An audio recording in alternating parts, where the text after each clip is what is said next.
Hi guys!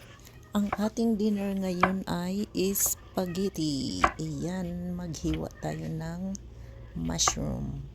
Dahil malalaki at ating mushroom, ang anuhin natin ang hiwa guys. Apatin. So ganyan, maninipis. Tapos hiwain natin ulit sa gitna. Para hindi masyadong malalaki sa ating sauce. So ito ay para sa ating spaghetti sauce.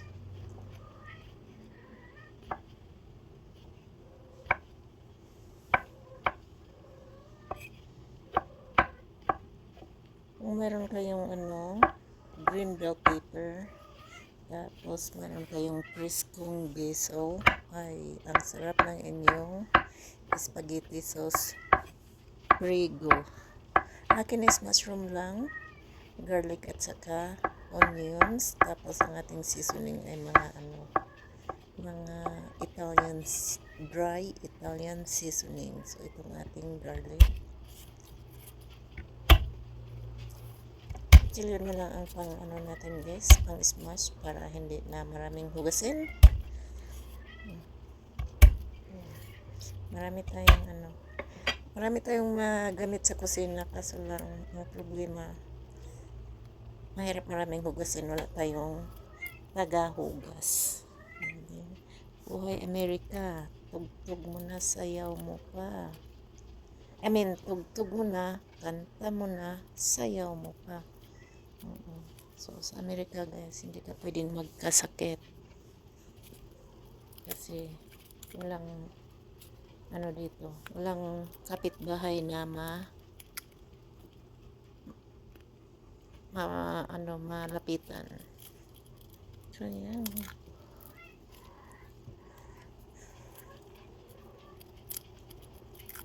Nakakainis yung gitna ng garlic, no? Ang liliit na nila. Naipit na kasi.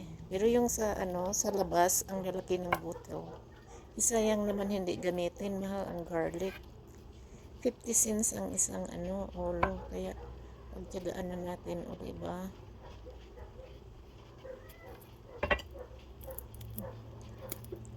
Kahit nga busisi siya, okay na. Ayun, mapapakinabangan.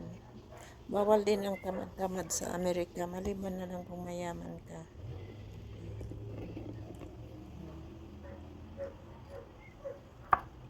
Pasiwain natin ng pino.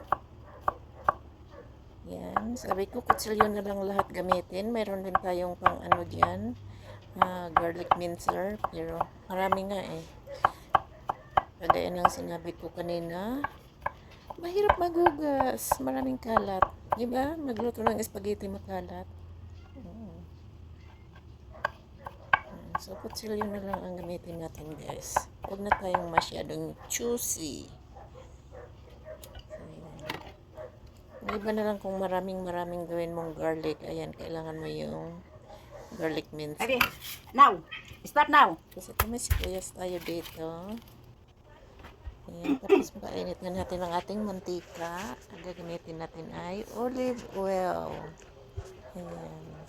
Kapag spaghetti lahat ay Italian, para Italianis ang ating spaghetti.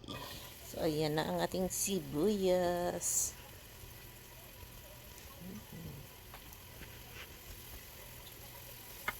Sibuyas muna. Suki-suki natin siya dyan. Ayan, maraming sibuyas pa. Masarap. Suki-suki lang natin siya dyan guys. Tapos pwede natin ilagay ang ating garlic. So, ito together. Ayan.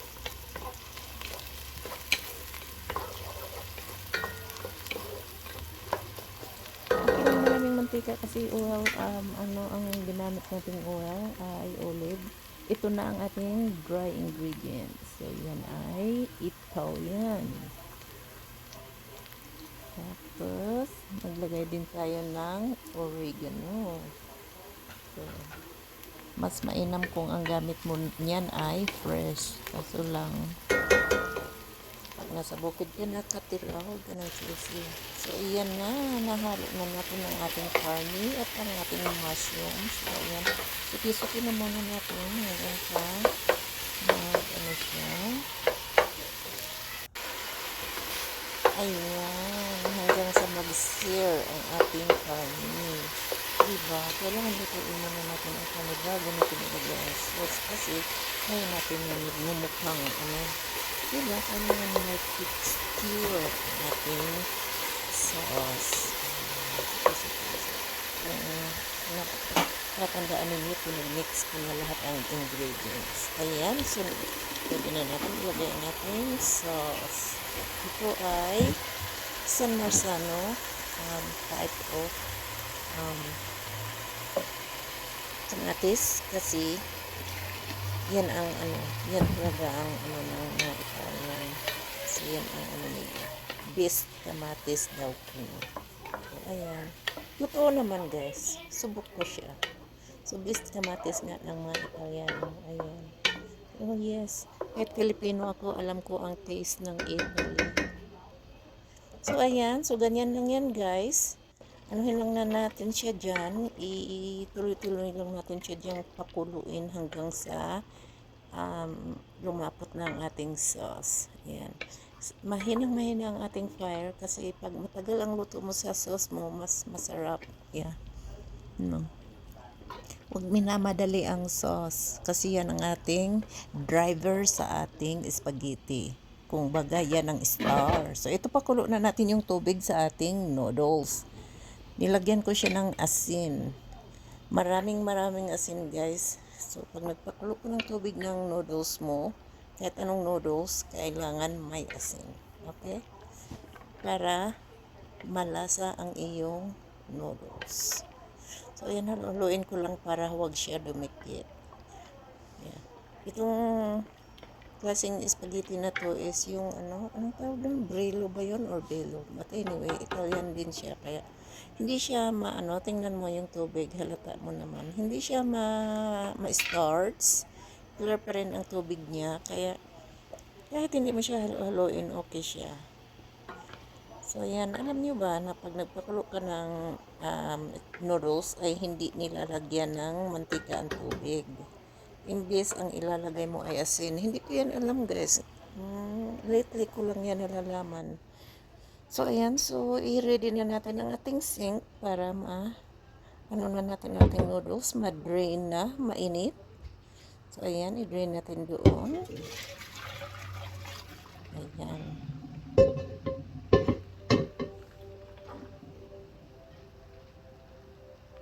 So, ayan na siya guys. So, ayan. So, pag na-drain mo na siya dyan, at saka mo siya lagyan ng oil. Para hindi sila magdikit-dikit. Kasi nagdidikit-dikit sila pag lumamig eh. Pag nilagyan mo ng oil, hindi. O, tingnan mo.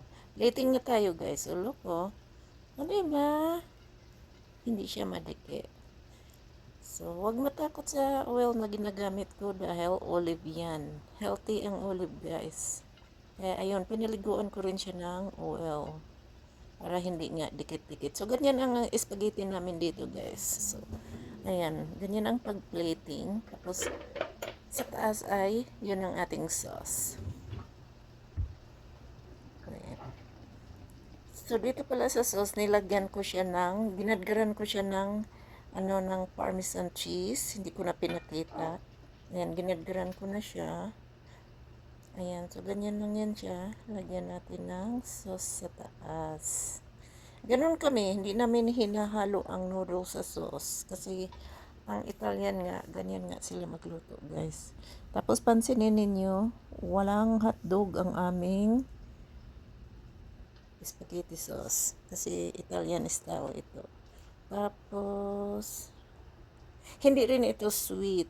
Yeah, hindi siya sweet, hindi sour. Tamang-tama lang. Para sa aking panlasa. Dahil kasi ako sa Italian. Pagdating sa spaghetti, Italian ako. Hindi ako sweet spaghetti sauce. So, ito lagyan natin ng mozzarella cheese. Kunti lang ang lagay natin para huwag siyang mag-overpower. Kunti lang kasi nga, remember, nilagyan na natin siya ng parmesan cheese. Yung sauce. So ayan, thank you, thank you. Sana nagustuhan ninyo ang aking kunting simple na video, simple na pagluluto. Lutong bahay, pero masarap. Dinner is ready.